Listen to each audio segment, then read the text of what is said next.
this is where I work, where I live. Yeah, exactly. And it's like all the stuff that I need or do not need, depends. Yeah, it's a film that's kind of like two parts. The first part is from a leftover project that at that time I called green screen, and the idea was to photograph lots of leaves and trees with like green leaves, and then I wanted to green screen the leaves and layer them on top of each other, and then make like a thing with that. But I don't know, I didn't like the result and anything, but I already worked a bit on it, so I had many little studies and scenes from that. Then the second part is from another film. I made a feature called Flash City, which is like a midnight movie thing, and in the end, it goes to a totally strobing, flickering hell. Everything disintegrates, and when I finished it, I thought I want to do more with the end, like refine it more and go deeper into this flicker hell.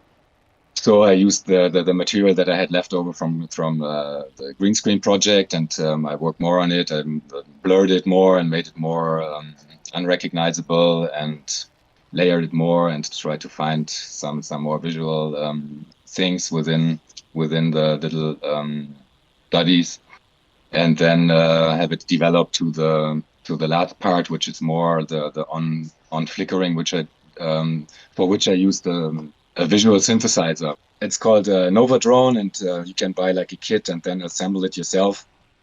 And you can make sound with it, but also there are like these two, as you see, these two LEDs, and they have like a very fast flickering. And when you use like camera from a phone, from a smartphone, which has a rolling shutter, so as it flickers so fast, you get like different rows, and I can show you if I go like very close to the lens, then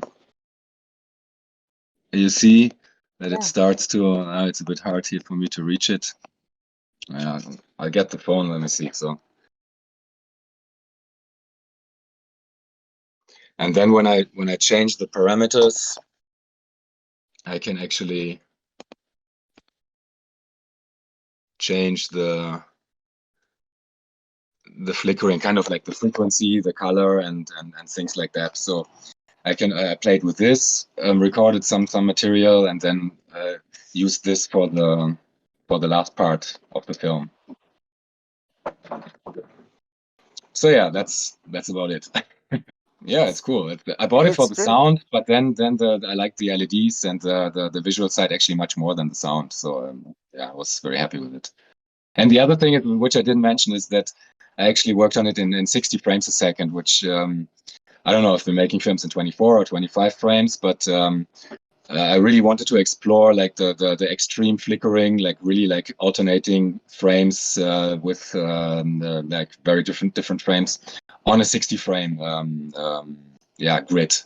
So to see how intense it is, and it's interesting because it's at some point it gets more smooth, actually, the flickering, less irritating to the eyes. So that was also interesting for me to explore. Yeah.